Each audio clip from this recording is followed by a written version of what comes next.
Tech Sideline is presented by First Bank and Trust Company, a nationally ranked community-focused bank with over 30 locations throughout Virginia, Northeast Tennessee, and North Carolina. Who you choose to bank with can make all the difference. Visit firstbank.com to learn more.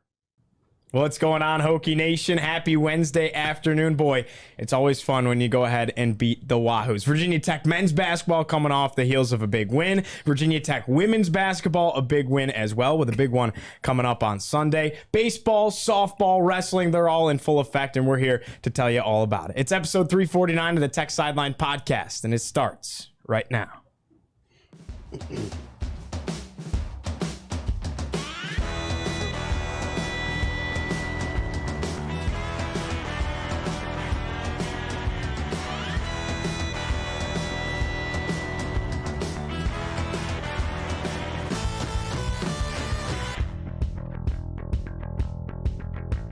We're recording on Wednesday, February 21st, 2024, from our studio at the Virginia Tech Corporate Research Center. Remember to like, subscribe, and refer the show to a friend, and head over to techsideline.com and check out our extensive editorial content. As always, the first month of subscriptions is free. I'm your host, Giovanni Heater. Across the way, our senior staff writer, Mr. Andy Bitter. To my right, lead analyst and columnist, Chris Coleman. And then the man, the myth, the legend himself, Will Stewart, back on the camera for 349 of the Tech Sideline Podcast. David will swap on in once we get deep into our basketball conversation. But first, it's time to tell you that the Tech Sideline Podcast is presented by First Bank and Trust Company. The Tech Sideline Podcast is also brought to you by Coldwell Banker Townside Realtors, trusted real estate services for the Roanoke and New River Valleys of Virginia. If you're in the market to purchase or sell a residential property or looking for land or investment property in Southwest Virginia, we have you covered. With 3 offices in the area, we serve Blacksburg, Christiansburg, Radford, Roanoke, Salem, Vinton, Smith Mountain Lake, and all of the surrounding areas. Visit cbtownside.com to learn more. As always, we start our show today by talking a little bit of football. You guys had Brent Pry on Monday to kick off the week. What was that like, and what were some big takeaways from that? We'll kind of go round robin here. We'll start with Chris. I think he's very good in that setting. He always has been, so he always comes across well to the fan base. He's a good communicator. I think what always stands out to me when talking to Brent Pry on the podcast is, like, I think his ideas about player development and program development match up with what works at Virginia Tech. So I think that's a good marriage between school and head coach and his philosophies. That's generally what always stands out to me whenever we get him to come on the podcast and talk big picture stuff. Nice hat, by the way, Chris. That's, we can plug that thing right there. What do you got, Andy? I think what stood out to me was how little stood out. And that's not to be, that was a bad interview or anything like that, but you go into this offseason and sort of continuity is the big word around Virginia Tech. The entire coaching staff is back. Most of the roster is back. All the major players there. A quarterback is back. I mean, think about what we're talking about usually at this time, or have been talking about at Virginia Tech.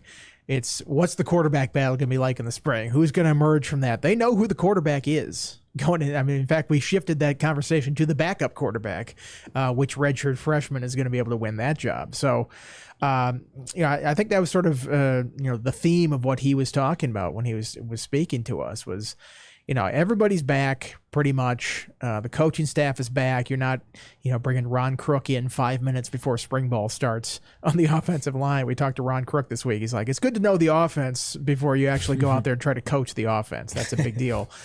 So everybody's back. Everybody's been through the experience of last year. He talked about sort of the shared experience of the struggles that they had earlier in the season and the bond that creates, sort of getting over that hump and through that.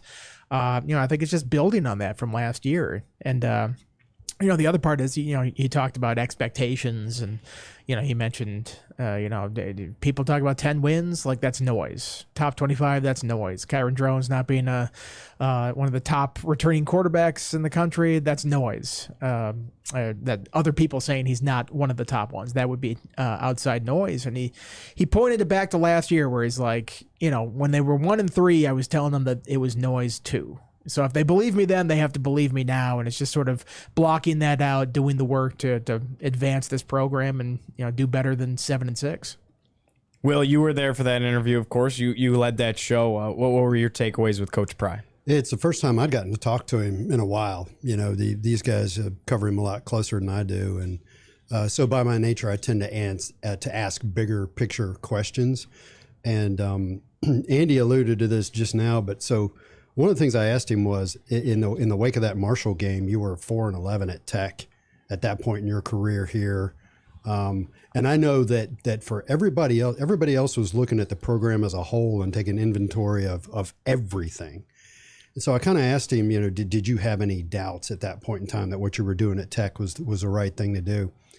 He did not answer the big picture question. He talked specifically about that Marshall game, and so he spoke to the one game. And that's a look into the mindset of coaches and players, that when they say they take it one at a time and they focus on getting better today and what can we do to improve today, that's absolutely right. That's how they think, you know. So it was interesting. I tried to rope him into the bigger picture question, and he wouldn't go for it because he doesn't think that way. See, I came out of that thinking he didn't understand your question, that he thought you were just talking about the Marshall game. Because it was kind of a long question, and I think maybe he forgot the first part of it. Well, so the first question I asked, you're right, it was long, but I came back later and I asked a shorter question that was... Yeah, that's the one I was talking about. Yeah, but my impression was like he didn't quite grasp what you were asking. That said, he didn't grasp what I was asking because he doesn't think that way. Yeah, maybe so. So the other thing was, and Andy gave some of these quotes, I did ask him, and it's a softball question and you can predict the answer about, I said, you know, you're going into 2024 and you've got high expectations now. Everybody's saying 10 wins and things like that. How do you deal with it? And most coaches will say, oh, we just show up for work every day, try to get better, blah, blah, blah. But he did, as Andy spoke about, he equated the positive noise to negative noise that and it's all just noise. And he said that he told his guys after that Marshall game, just shut out the noise. We're doing the right things. And he said, and I turned out to be right, so they believed me. So now when he tells them, shut out all the positive stuff, they'll listen to him and believe him. So after having a day or two to think about it, that was kind of my thought on interacting with him. Anything from a personnel standpoint that Coach Pry brought up that maybe surprised you a little bit? Not necessarily surprising, but Stroman's going to be out this spring, and we need to know who Virginia Tech's other starting safety is going to be. So they're going to get a good hard look at all those guys, whether it's Jalen Jones, Mose Phillips, or some the backups. Not only do they need to find a second starter, they also need to figure out what their depth is going to be. With Stroman being out, yeah, you'd prefer to have him, but at the same time, he's a senior. He knows what he's doing out there. Spring practice is less important for him than it is the younger guys. So with him being out, they're going to be able to take an even longer look at some of those other safeties and figure it out. And I always believe this, and Pry confirmed it, but Stroman is a versatile player who can play either safety spot. So they've got some versatility there. Like if they feel like Mose Phillips is the better second safety, then they can play Stroman at free safety. If they feel like Jalen Jones is the better second safety, then they can play him at free safety, and then they can continue to play Stroman at the boundary safety. So he provides versatility there, and then there's going to be enough reps to go around this spring where you can get a really good view of those other competitors for that spot. Yeah, I thought safety is one spot that there's really more questions at than any other position on the team, I think. And the way Pry talked about Jalen Jones, I thought was kind of surprising. He really backed him in those interviews. Said it in here on the podcast, said it out there when I talked to him afterwards. Came back to that point about, you saw the athleticism, you saw how he runs in the alley and stuff, and the way he was talking about this player, I'm like, that didn't really match my eye test from what I was seeing last year. Now, I will defer the football, projections to the football coach in this whole thing. I think he would have a better idea than we would of what the ceiling is for a player like that. But for me, looking at this roster, I go in and I go, that other safety spot is really a big question mark, and maybe it sounds like it's less of a question mark to them if they think Jalen Jones will continue to come around and be that guy. I mean, I came away from those interviews thinking that the starters would be Stroman and Jalen Jones at the safety spots, where I think I did my projection a couple of weeks ago with the depth chart. I put Mose Phillips up there as the number one guy. So we'll see how that plays out. I mean, with Stroman out, you can give first team reps to, Jones at free and Mose Phillips at the boundary in the spring and just see how they develop. You don't have to make any decisions on that thing right now, but I think that's one interesting position to watch going forward. And in the spring, you can actually play left and right safeties. So you can get a look at everybody at both safety positions because you're not preparing for the next opponent or anything like that. That's one of the things Torian Gray used to like to do. There was no free safety in Rover in the spring. It was left safety and right safety. So you're getting a look at everybody at both positions. And, I'll say it about Jones. I mean, he moved over from the offensive side last year. So he was brand new to the defensive side. I think he'd done a little bit in high school, but nothing too serious with that. I'm not going to compare him to Caleb Farley necessarily, but they had a situation like that in the past where a guy who was mostly an offensive player throughout his life switched to defense. And that first year, you're like, I just don't see it. I don't know if it's going to click with that guy there. Now, granted, Farley had some moments in like that Florida State game. I think he had 2 picks in the first game, but then struggled in some other ones the rest of that season, but then comes back in 2019 and you can't throw in his direction, just period. So I'm not saying Jones is going to turn into that type of player, but there's been a history where you make that offense to defense switch where maybe it takes a year to really click. In a general sense, he talked about a second level of guys that I don't think fans think about very much. We tend to pay attention to returning starters, transfers in, and even to some extent true freshmen. What are the true freshmen going to do? But Coach Pry and the staff, they're excited about guys that have been in the program a year or two who've gotten limited playing time or maybe not any playing time at all. And that's the group they're really excited to bring along in the spring because that's where you get your depth from. So that was interesting to hear. What guys fall into that category, you think, at this moment in time? I think you look at somebody like, Laith Ganem Yep. on the offensive line. Johnny Garrett's another guy, offensive line. He mentioned Mose hasn't Phillips. played a whole lot. Mose Phillips. Caleb Woodson is an interesting one. They list him as a star linebacker and a will, just plain linebacker, but he'll get some work at the will. They want to cross-train him there, which is interesting because I thought, that was a guy that's played the star linebacker position, the first guy they'd recruited specifically for that spot. And now they're going, well, he might outgrow that spot physically and be a better will. And Pry even said he thinks he might be a better will long-term than a star. So that's an interesting thing to watch. I'm trying to think of some, running back, Jeremiah Coney would be an interesting one to see. Yeah. A lot of those receivers, Aiden Green, Chance Fitzgerald, Takai Heath in that second group, Dante Lovett, Braylon Johnson, who's going to get a little bit of work at safety from the sounds of it. So, this is the benefit of having so many guys back that you know about on the first team and having these positions. I don't want to say settled, but you're comfortable with those players in those spots as you can really take a longer look at the backup spots. And if those guys come along, the team's better for it. And Gosnell's going to be out at wide receiver, which provides more reps for some of those younger wideouts to take a closer look at them. Well, always fun to have a little bit of football talk. Time to shift gears to men's basketball. Huge win for the Hokies against Virginia, 75-41. That was the second largest margin of victory for Virginia Tech over Virginia in the history of the rivalry. Want to keep Will on set for a second here because there was a buzz inside Cassell that had nothing to do with the game. All of us TSL interns are texting each other, oh, did you see Will and Chris are sitting front row of the Cassell guard? And everyone's texting and sending pictures. And I'm up in the crow's nest and me and Carter are looking down. And I texted you guys and said something about nice seats. So tell us the story. How'd you guys end up in the front row of the Cassell guard? And what was that experience like?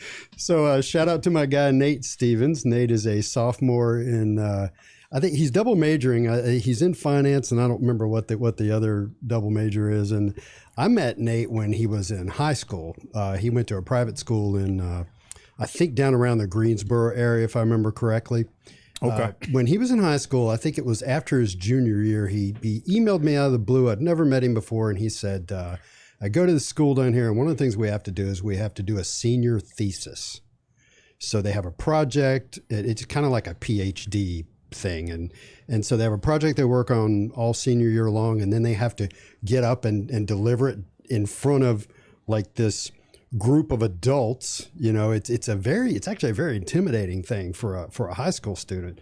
But anyway, he was facing that coming up his senior year in high school, and he emailed me out of the blue. He said, my dad's a subscriber. I want to do mine on whether the NCAA is truly nonprofit or whether they're running themselves like a for-profit business. He's like, would you help me with that? And I actually said yes.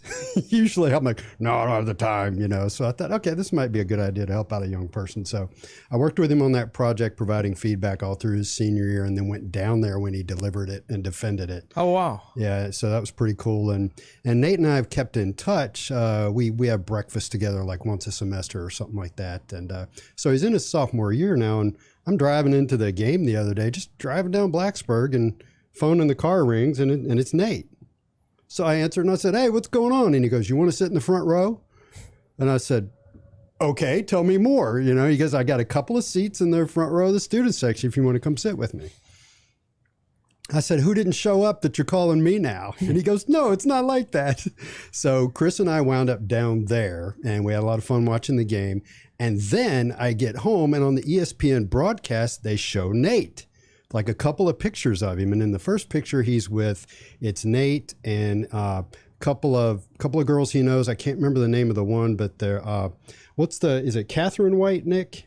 Yeah. Yeah. So Nate is friends with Catherine White. And for those of you who are longtime watchers of the podcast, Catherine White is the sister of Hampton White, who is Malcolm's roommate. Malcolm, the former podcast producer. So I don't know how Nate and Catherine know each other, but so anyway, it was a trip to get out there, and Nate was on ESPN because he showed up at 11 o'clock a.m. I heard about this. Okay. And so he was in line and in Cassell for 8 hours. Wow. And Corey Alexander came out and took a picture of him, took a couple pictures of him, and that's how Nate wound up on ESPN. I had no idea that was coming, so it's kind of cool to get home and see somebody I know on ESPN. So yeah, that's how we wound up in the front row, and it is.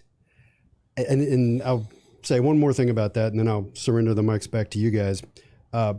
There's some discussion from time to time about, can we put the students in a better situation, like put them down on the sideline so you see them on TV. And Chris has been saying for several years now that, no, the students like where they are. They like being behind the basket. And when you're actually down there with them, there's all kinds of stuff that goes on down there. Oh, yeah. They are having a blast. And what you need to remember is that, yes, the opposition is trying to play offense in front of the students in the second half, but the opposition bench is right there in front of the students section, and they are on blast all game long. And one minor example of that is when UVA comes out after halftime and they're taking their warm-up shots, the students count the ones they miss. Right. So a UVA player missed a shot, 1, and they'll make 1 or 2, and it's just a lot of stuff like that. So we're well beyond wanting to move them somewhere so they look better on TV. Trust me, they have a ball. Yeah, and I would embrace that. I would rip all the seats out. I would put metal bleachers there, just like the north end zone. Right. Yep. Let them stomp on metal bleachers the whole game. Make it even louder. You can even call it the north end zone at Cassell Coliseum or whatever. I think it should be embraced. They were great seats. That's the second game in a row I've sat in the student section. Yeah. Right. I'd like to point out that Virginia Tech is 2-0 in those games with an average margin of victory of 22 points. So any students floating around with some extra seats, let me know, because maybe it's the new cheeseburger streak. Okay. Always willing to sit there. So one more thing about Nate. Nate wants to be, is it the Executive Council of Cassell Guard that it's called, David? Yeah. Executive board. So apparently that's on Cunningham lockdown right now. So Nate wants to put his hat in the ring for his junior year next year. All right. Well, definitely go ahead and support that. That's pretty awesome that you guys got to stick around there. Let's go ahead and make a switch. Bring D kind of on, bring Will off, and us too. While they make the switch, we'll continue this conversation. Chris, want to keep it focused on this game. Forget the rest of the season. Boy, doesn't it feel good to beat up on that team? Yeah. I saw Nick in the concourse before the game, and we were both talking. Yeah, we both thought Tech was going to win. It'd be a close game, 5, 6, 7 points, something like that. But Tech is 11-2 at home, with one of those losses being without Hunter Couture in a really close game. And UVA had won 4 straight road games, and it's just unlikely that you win 5 straight road games at any point. So I thought Tech was going to win. Tech was favored. So the result was no surprise. The final margin of victory was shocking. 34 points over a team that the previous day had been ranked in the top 25. You just don't see that very often. it was the fewest points UVA had scored on Virginia Tech since a month after Pearl Harbor. So my grandfather was in the Corps of Cadets at Virginia Tech then, and I'm sitting there finding myself, I wonder if he went to that game in 1942 in War Memorial Coliseum or War Memorial Gym or wherever they played back then. So it was just one of those games that you'll always remember, just for that reason, the margin of victory. So when you look back, when people find ways to think about this season 10 years from now, 15 years from now, they're going to say, yeah, team, probably not going to make the NCAA tournament. So they're going to say, yeah, that wasn't an NCAA tournament team, but man, that game against UVA, that's one I'll always remember. I think it was early in the second half. They opened up like a 27-point lead, and I tweeted out, is it 1 minute into the second half too early to say game over on this one? And as it turned out, it wasn't, because I think they scored over their 42nd point at that point. So, UVA just never scored enough points to even get back in that game. I thought, I covered 2 games this week, remarkably, with basketball. This long drought is over with, and the whiplash of going defensively, how they played against North Carolina and how they played against UVA. And I know these are 2 vastly different teams offensively, and UNC is extremely capable, especially in the front court, of lighting it up, and UVA goes 10 minutes without scoring frequently. Scoring in the 40s is not unusual. They scored 49 against Wake Forest and won earlier in the week. So, this is not, foreign territory for them to be in the 40s like this. But the way Tech defended, and, Mike Young called them connected after the game defensively, and they were active, and they were jumping into passing lanes and contesting every shot around the basket, I thought it was pretty remarkable, because they struggled so much at UNC. And, part of that is just the size factor. They got into foul trouble from the opening tip, and it was just an uphill battle the entire time in that one. Gave up their most points all season, 96, and then turn around 2 days later, give up their fewest points with 41 against UVA. I thought that was a pretty impressive turnaround, because you have a short amount of time to do that. What do you think, David? What were your biggest takeaways from the win? The biggest difference, and I think the most important part of the game, was it started from the opening tip. Virginia Tech, first possession, goes down to Lynn Kidd inside. And Lynn Kidd and Moaja Poteet, specifically Kidd, did not have a good game against UVA in JPJ. Jordan Minor dominated that matchup. He's not a guy that had really done a lot for UVA all season up to that point. And Jordan Minor had 16 points. 16 and 5, yep. And he was really good defensively. That came after Lynn Kidd had an 8-for-8 performance against Miami for 16 points the game prior. And Lynn Kidd and Virginia Tech go to Virginia, and Kidd is just stonewalled. He couldn't do anything. And Tech defensively in that game on the interior was not good at all. Moaja Poteet was better, but there were too many times where UVA's little 2-man game, where they dribble in, try to make little pocket passes down low, or just run a simple pick and roll action. The Hokies hedged it wrong, or hedged it too much, or whatever. They struggled to defend the ball screens. UVA got downhill. Minor probably should have had 25 points. He missed a bunch of layups. And this time around, first possession, Virginia Tech goes inside to Lynn Kidd.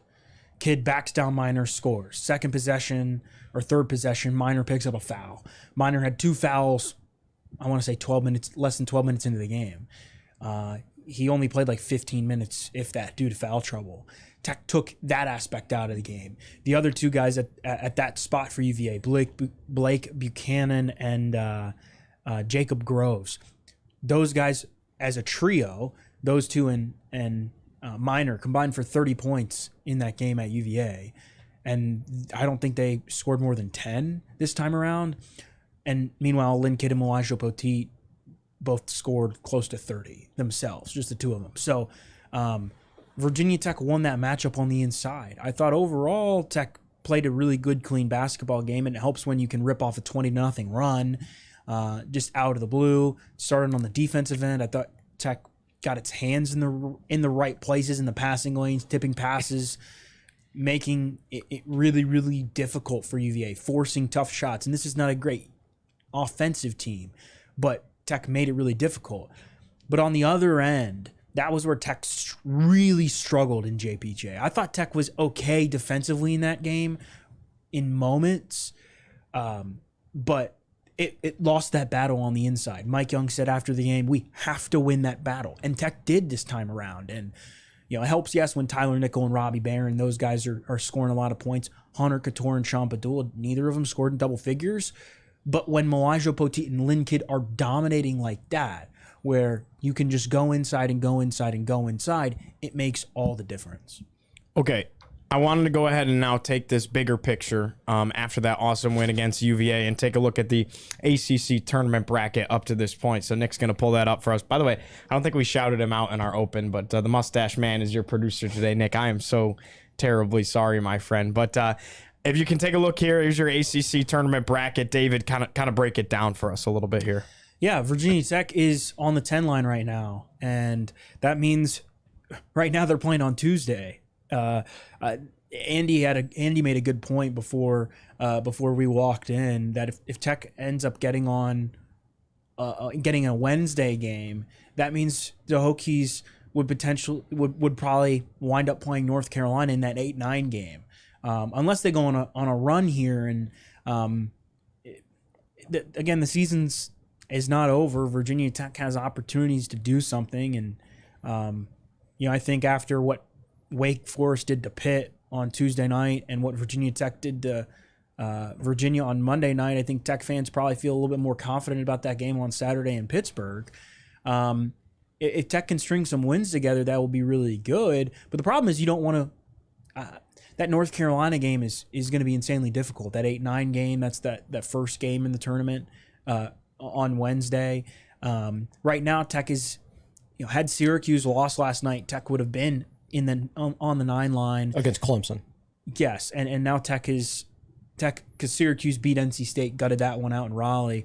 Tech stays at the 10 on the 10 line. You don't necessarily want to play on Tuesday. If you're looking for a number of wins, that might help. But that is a tougher path. But yeah, there's a tournament bracket for you just to give you kind of a snapshot of what this looks like. When the Hokies went and won the tournament, they were a 7 seed. To tell you, just to give you some context there. So I think Tech's got to win games. That's the bottom line. Wake Forest, it's funny, Wake Forest still does not have a quadrant 1 win. Which is crazy. Wake Forest jumped up like 15 spots. I think they've got 1 now.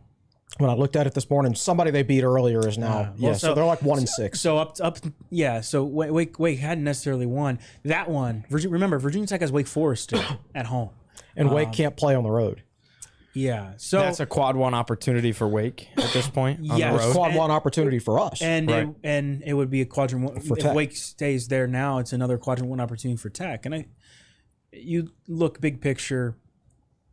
Virginia Tech is the metrics like Tech. The metrics loved Tech. They're better than UVA in all the computer numbers except for net.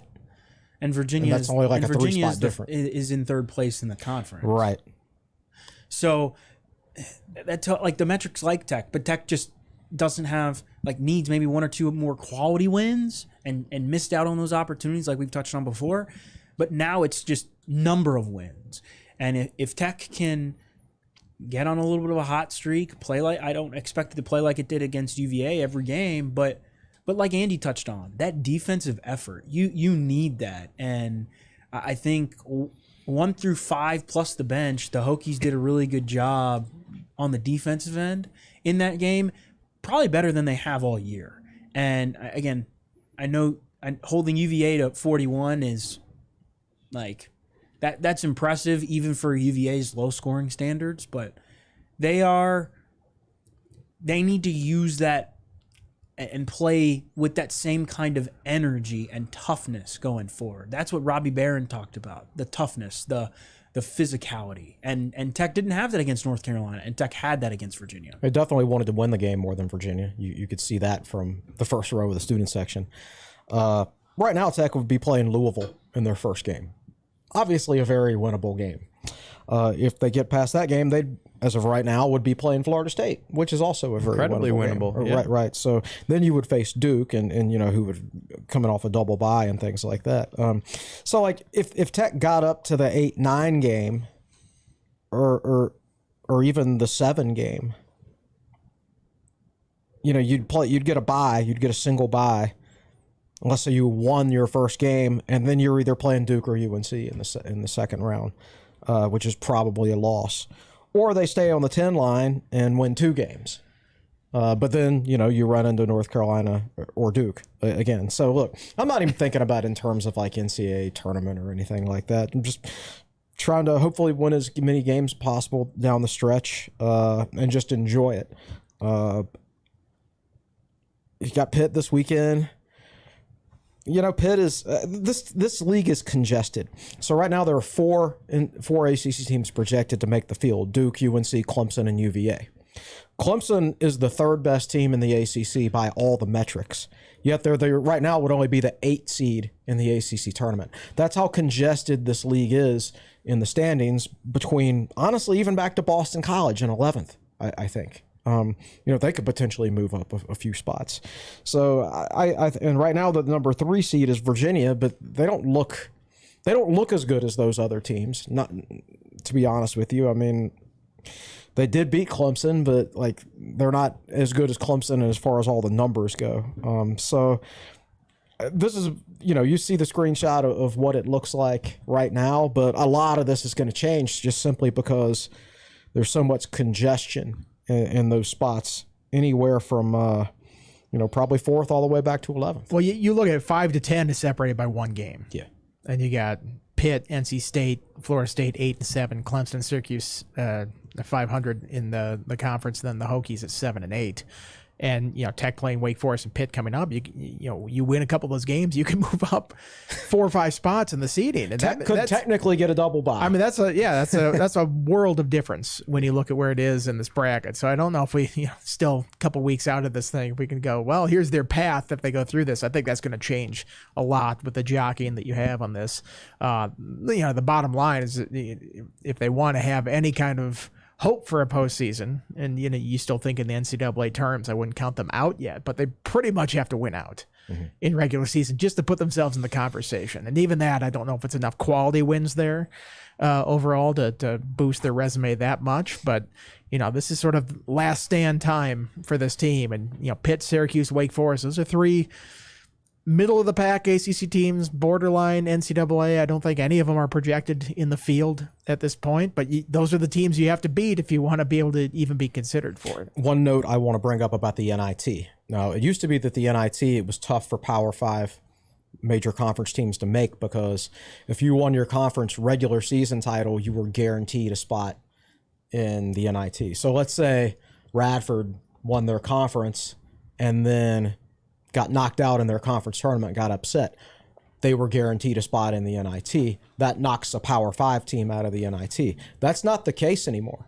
The top 6 leagues, which is the Power 5 teams or Power 5 leagues plus the Big East, they're guaranteed 2 spots, automatic bids to the NIT.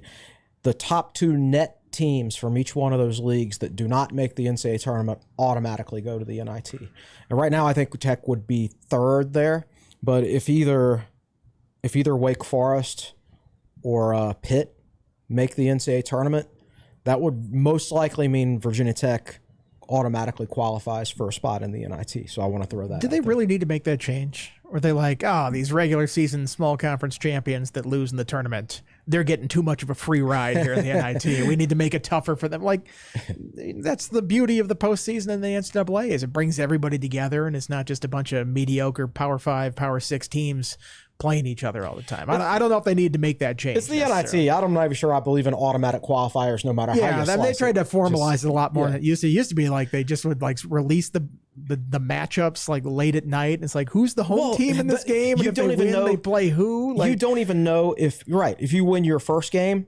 You don't know when your second game is going to be. That's or what how they time should do it. They should not have a bracket. They should just have the first round matchups, and then whoever wins, they put all the names to a big tumbler and they roll it and they pull out the matchups. I would watch the heck out. If you were one of the teams, you would watch that to see how the draw is going to be. It'd be like soccer. Yeah. Would definitely be interesting. Drum up some interest for it here, guys. Be showman about this whole thing. David mentioned earlier how Tech's men's team was playing fantastic defense. Well, there's another team in Blacksburg playing outstanding defense. Courtney Banghart might not agree, but Virginia Tech's got a big one coming up against the Tar Heels on Sunday inside Cassell Coliseum. First, though, David, I mean, we've talked about it for weeks now, almost at exhaustion. It doesn't get old, though. This team is red hot, and they showed that with a big win in the KFC Yum Center over Louisville. Yeah, I think Virginia Tech really did everything right in that game. Tech shot 71% through three quarters. I don't think I've ever really seen that in a game before, especially like of two teams of this magnitude. Louisville was the number 18 team in the country. Tech was 12th. And the Hokies came out and steamrolled Louisville. And not in the way that Virginia Tech destroyed Virginia on the men's side, but more of a Tech made shots and made shots and made shots and made shots. And it got to the point where Louisville couldn't make enough shots to keep up. And that is the nth different way Virginia Tech has won a game this year. Tech is finding all of these different ways to win. Whether it's through defense, whether it's without Elizabeth Kitley scoring, whether it's with Elizabeth Kitley and Georgia Amore leading the charge, just the two of them, whether it's the whole team shooting really well. That was the case on Sunday against Louisville. And Virginia Tech, one of the hottest teams in the country, 9 straight wins. That was a big one. Kenny Brooks talked after the game in his press conference that the one place Virginia Tech had not won in the ACC under him was at Louisville. Louisville is the staple of the ACC. NC State and Notre Dame. Notre Dame has a national championship in the last 10 years. And NC State obviously won a couple ACC titles in a row. Louisville has been the team for the last 17 years since Jeff Walz took over that has been consistently good. Every year, year in, year out, Louisville's going to be good. Now, obviously, they were in the Big East for a little bit then at the beginning, but that was the one place Kenny Brooks and his team had not won. And they walked into Louisville and won. And that was Louisville's first home loss of the year. And Will Stewart tweeted a stat, and I think it got a lot of traction on Twitter. Louisville and Syracuse and NC State are combined like 39-0 at home this year, except when they play Virginia Tech in their own 3. And Tech that's 4th straight week in a row where Tech has gone on the road and beaten a ranked team. And beat Syracuse, it beat North Carolina, it beat NC State, now it beat Louisville. It has Notre Dame next week after it hosts North Carolina on Sunday. This team is just on a roll, and I think it's such a business-like approach. And that's what I think I'm most impressed with. It's we get there, sit down, play the game, talk to the media, leave. No, maybe a 5 to 10 minute celebration. Cool, we're done. We got work to do, right? Like they just understand that they have bigger goals than going on the road and winning and beating a top 25 team, which is saying a lot because like for some teams, and this is not me like picking on anybody else in the league, but like I think about a Virginia team who is having an up and down year. Coach Mock's second season. If Virginia goes and beats Florida State on the road, I'm sure those celebrations are going to be crazy. Virginia beats Louisville on the road, right? You win a top 25 game on the road in a place nobody's won all year. But Virginia Tech has been there before, and the players understand that. And again, the goals are loftier than that. The goals are as such where College Gameday is venturing to Blacksburg this weekend, right? Like Virginia Tech is on that stage now, which is crazy to think about. But when you talk to Georgia Amore and Elizabeth Kitley, and they just take this business-like approach where they're like, we know we have a goal we set out to do. We want to win the ACC. We want to win the ACC Tournament. We want to get back to a Final Four. And they're well on their way to do that, and they're playing their best basketball right now. And I think very similar to last year, they're in the right spot, and And this time around, they're in first place in the ACC instead of trying to vie for second place. I don't have anything to add to that. I think you're dead on about each one of those road games. Like, they are big games, don't get me wrong, and we should be happy with them. But as far as the team, and the team's happy with them, but at the same time, as far as the team is concerned, that Louisville game wasn't about the Louisville game. Beating Louisville on the road is just a means to an end, right? It's just a workmanlike, business-like approach. That's all I have to say. Now, are we talking about game day? No. Yeah. Well, Okay. I just wanted to add, like David touched on it, it's remarkable how much this mirrors last season, where they just sort of kicked it into overdrive at the end of the year. And I remember on this podcast a couple weeks ago, when I was looking at their schedule and all the ranked teams that they're playing on that, I'm like, well, there's no way they run the table the rest of the season. If they do that, they'll be a 1 seed for sure in the tournament. It's like, well, they might run the table on the rest of the season. And North Carolina, Notre Dame, Virginia left. They very well could win all three of those. If you do that, you sweep through the ACC tournament, which I wouldn't put out of the realm of possibility right now. I mean, I guess they've had trouble getting some traction in the rankings, still behind a team that they've beaten 2 times in the national rankings. I don't know how that would play out bracketology-wise. Stir that pot, Mr. Yeah, Bitter. well, it doesn't make a whole lot of sense. But, we'll see at the end of the year if you're talking about a team that, would have won, I guess it'd be 15 straight if they run the table all the way through the ACC tournament and are ACC champions regular season and tournament again. I mean, you got to give them serious consideration about being a 1 seed. Oh, they'd be a 1 seed for sure, I would think. But, we'll see how it plays out. But they're certainly surging right now and surging at the right time of the year. All right, well, Virginia Tech is one of 3 schools to host game day in women's basketball, men's basketball, and football. Shout out to Chris for this. The other 2 schools are LSU and Tennessee. That's pretty elite company right there.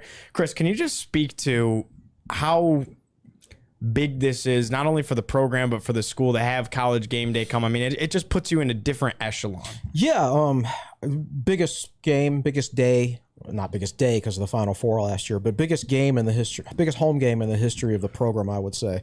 Not because of the game. I mean, the NC State game earlier this year was a bigger individual game. Right. But because game day is here, it puts you on the map, per se. Just like the 1999 Syracuse game in football, Virginia Tech has played bigger home games than that, but for that point in time, it was probably the biggest home game Virginia Tech had ever played, just simply because game day was there and it put the program on the map for the first time.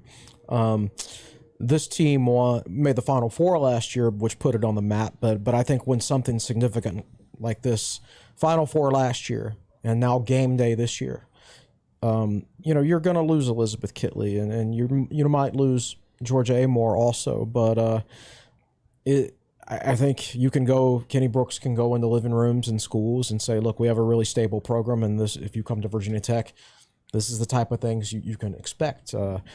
Very, very good program, but still a program that is still in its growing stages, I would say. And if they can take advantage of all this exposure, they can go on to become a really, long-term consistent program. I think when you put in perspective of who has hosted College Game Day for women's basketball, it's not like football where all but 4 or 5 Power 5 schools have hosted. It's not like college basketball where it kicks up, once the football season's over and it goes to a handful of programs at the end of the year. Like, they only do 5 shows a year. And they're choosing 1 and 2 or 3 live, I think 3 live ones and 2 in studio in Bristol. They aren't reaching like sometimes you see in football, right? Yeah. Where are we going this week? They are serious about this. Like this is like Chris said. I think Sunday will be the biggest exposure day Virginia Tech women's basketball has ever had. The game is only on the ACC network, but it's Cassell Coliseum, Virginia Tech, going to be on ESPN for an hour. The other schools that have hosted, UConn hosted the first women's game day back in 2010 when it was in the midst of its 99 home game winning streak. Tennessee hosted a doubleheader with the men's. Bruce Pearl was the head coach at the time. That was when Pat Summitt was the head coach. Then game day kind of went on a hiatus. They did not do a lot of women's game day shows. The sport has grown so much that in 2022 they brought it back. They went to South Carolina. They went to South Carolina last week. So South Carolina's hosted twice.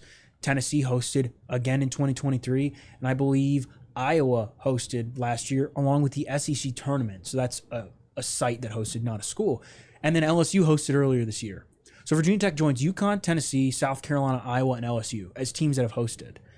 You are in an elite group of programs there. Like, first ACC school to do so. They're not going to NC State. They're not going to Chapel Hill. They're not going to Durham. They're not going to Notre Dame or Syracuse. They're coming to Blacksburg. And that tells you where Virginia Tech is in terms of the national landscape of women's college basketball. Virginia Tech might not be recruiting McDonald's All-Americans. That doesn't mean that Tech's not building a good program. Like, Tech is, like you said, Chris, it's stable. I thought Jeff Walls, who is great friends with Kenny Brooks, the Louisville head coach, had a great quote about it after the game. He's like, there are a lot of times where coach comes in, has success, and then you see a fall off. He's like, I know there's not going to be any fall off with Virginia Tech. And College Game Day will prove it. Yes, Georgia Amore and Kayla King and Elizabeth Kitley and Olivia Simeo will be gone after this year, but Virginia Tech has a bright future ahead, and I think this is just the start. And for Game Day to come on Senior Day for all those kids, I think it's going to be really special. Normally they would do it, the women's game day, an hour before the game, but they have LSU at Tennessee on Sunday at noon on ESPN. Tech plays at 2, so they can't do game day on ESPN at 1 o'clock. So it's at 11 a.m., which I think is better. You'll get the full atmosphere instead of having a little studio set in the corner. It'll be in midcourt in front of the Virginia Tech logo. I think this will be a great atmosphere, a great environment, and a great opportunity for Virginia Tech to kind of just showcase what it's about. And, College Game Day has only come to Blacksburg for basketball once. That was in 2011. And that was a program that had been up and down and, looked like Tech was going to make the tournament under Seth Greenberg. But it's a little bit different for basketball, on the men's side. Like, for the women, they only go to the elite programs, and they're coming to Virginia Tech, which I think tells you all you need to know. Yeah, 11 to 12 will be College Game Day inside Cassell Coliseum. There's no need for tickets for that. Am I correct in saying so? Yes. Kind of a first come, first serve type of deal there. Or they're letting everybody that wants to get in. Yeah, it's free. All right, there we go. And then tip-off for that game is at 2 p.m. You'll have to exit, then re-enter. Of course, Chris, I wanted to ask you, and Andy as well, the importance of catching this red hot streak, finishing it out strong, and then maybe snagging that last couple of 1 seeds in the NCAA tournament just to avoid any kind of a buzzsaw and have a little bit of a clearer path until you have to face a juggernaut till the Final Four. Yeah, those 1 seeds in women's hoops are always really, really tough. You see fewer upsets there than you do on the men's side. So right now isn't what the main bracketologists has Virginia Tech playing South Carolina before they're 3 seed in the South Carolina region, right, which is not where you want to be. Not where you want to be. I think that's what you want to avoid. Yeah, exactly. So if you could get up to a number 1 seed, then you're going to host no matter what, as long as you're a top 4 seed. But if you're a number 1 seed, that means you don't have to deal with another number 1 seed until the Final Four, and I think that's critical. So. It's funny. It was just a couple weeks ago when, like you said, the Hokies were entering this tough stretch, and I said, yeah, the next 3 or 4 weeks are going to decide whether they're a 3 seed or a 6 seed. Now I think it's going to decide whether they're a 1 seed or a 2 seed. And I think that's what will ultimately happen. Yeah, and it comes down to these tournaments all the time. You want a women's tournament. Historically, I think this is accurate. Pretty chalky at the top. 1 seeds typically get pretty far in that, probably more consistently than on the men's side. You don't want to play South Carolina anytime soon in the tournament. I'm guessing you would not want to play Caitlin Clark anytime soon in the tournament. If those teams are 1 seeds and you can also get up to 1 seed, then you're avoiding them until a possible potential matchup if you get as far as the Final Four. So it's just sometimes it boils down to bracket luck, who you have in your region, and what you can do about that is you can avoid the very best as far as you can by getting the highest seed. David, can you break down for us the scenarios? Tech can actually clinch an ACC title with a win over North Carolina if Syracuse loses to Duke and NC State loses to North Carolina on Thursday. That's correct. But regardless, if Tech were to win here and then win again against Notre Dame, then they could clinch a share as well. Yeah, Tech has an opportunity to potentially win the ACC regular season on Sunday at home in Cassell Coliseum with College Gameday in attendance. I think that would be pretty storybook. With 2 games left, too? That's pretty wild. Now, the way this works, it's, again, it's all based on the number of potential wins a team can achieve. Right now, Virginia Tech could get 16 wins if it wins out. NC State and Syracuse are both there about 15. Louisville can get 14. Everybody else is below that at 13 or fewer.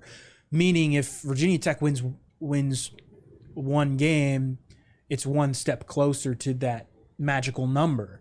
But if the next 2 teams that are right below Virginia Tech lose, well, the threshold just becomes, the margin becomes that much smaller. So, yes, I don't.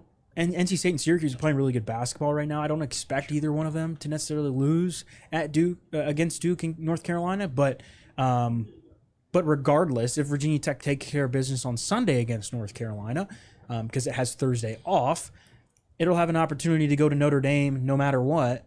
And with a win, it would clinch a share of the ACC regular season title. Now, it will be the 1 seed unless something crazy happens, because it owns the tiebreakers over everybody but Florida State in the entire conference, which is crazy to think about. But Tech has 2 losses, and it avenged the one against Duke.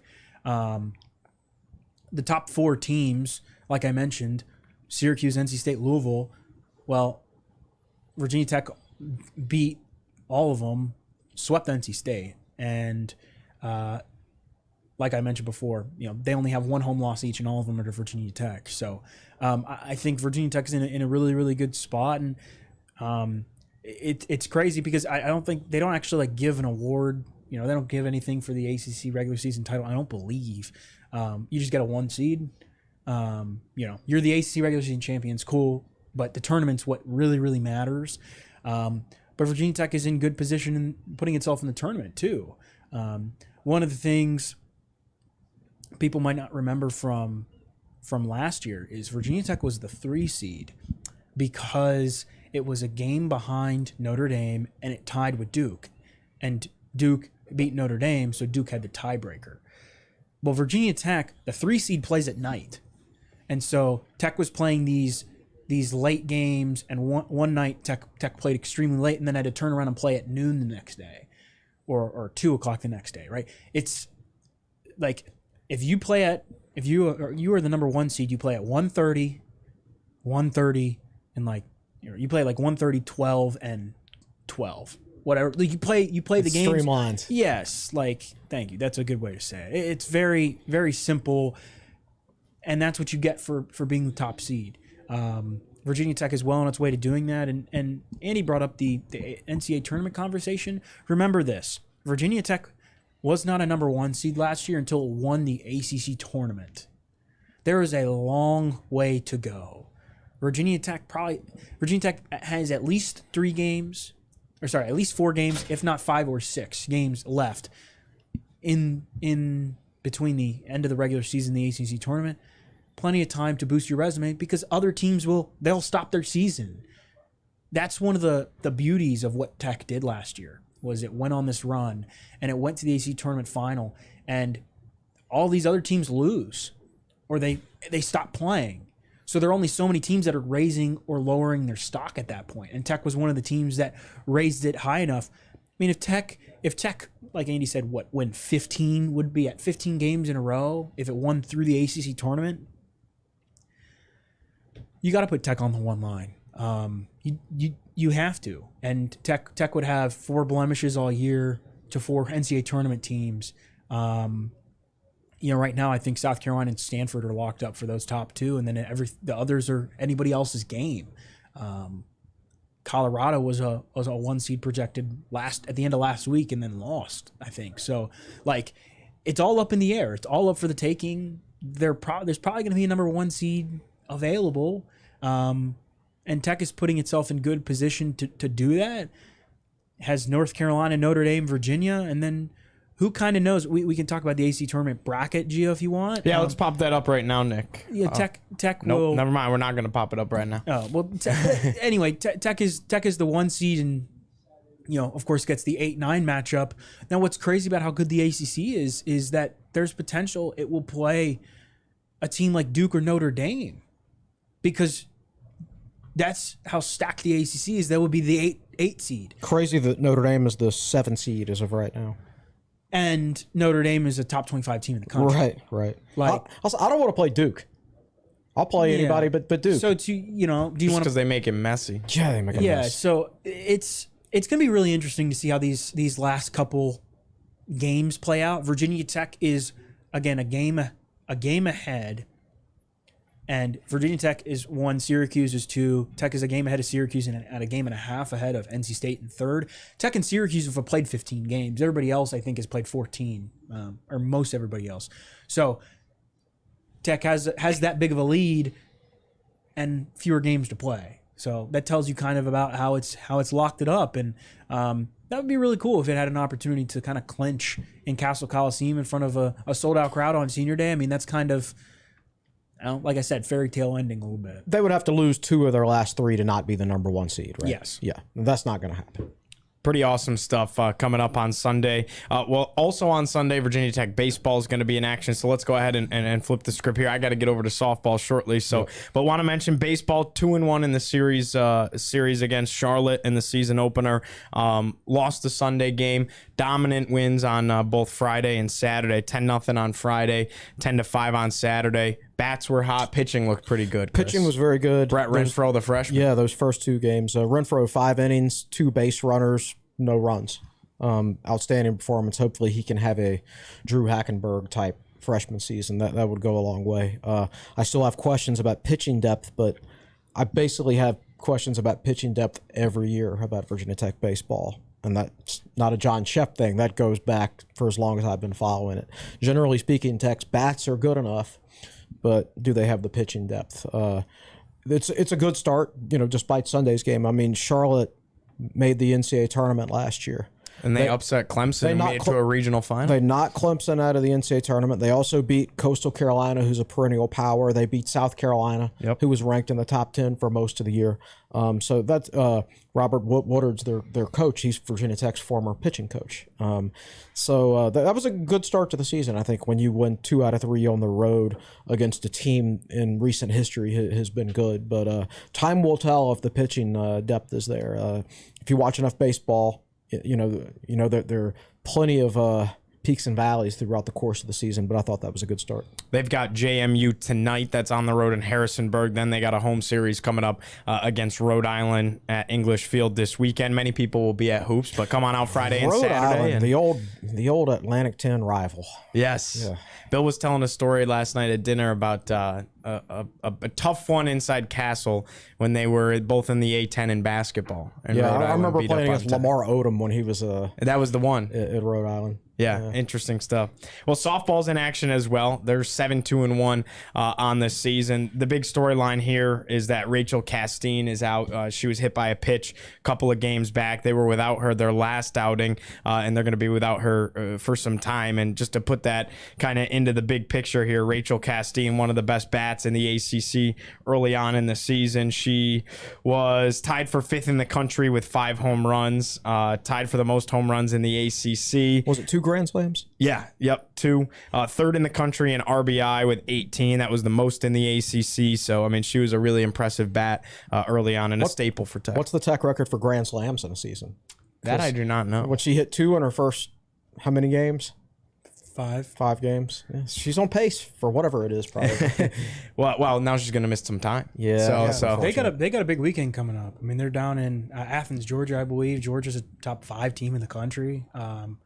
I think they had a couple tough Saturday when they were out in Arizona. Mm-hmm. Chip was out there and was writing up some stories for us. I think they're still trying to find themselves a little bit. And they played some good teams out there. They lost to Grand Canyon. Grand Canyon went to the tournament last year.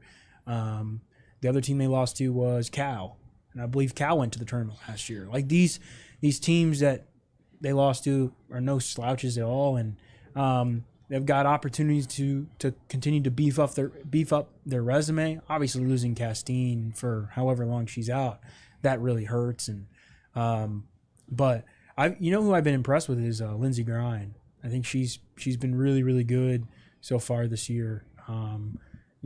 Everybody wants to talk about Emma Lemley because she's the one who's been here for this is her third year, but Lindsay, I don't think we spoke to her at media day, but but my conversations with Chip and Sam, who cover softball for us, she's really come on. She's come on strong, and she pitched really well on Friday in that first or second game of the weekend down in Arizona. So I envy the softball team with all their warm weather trips this time of year. Yeah. Maybe next season they'll accept a tag-along sports writer to cover all their games very closely. There we go.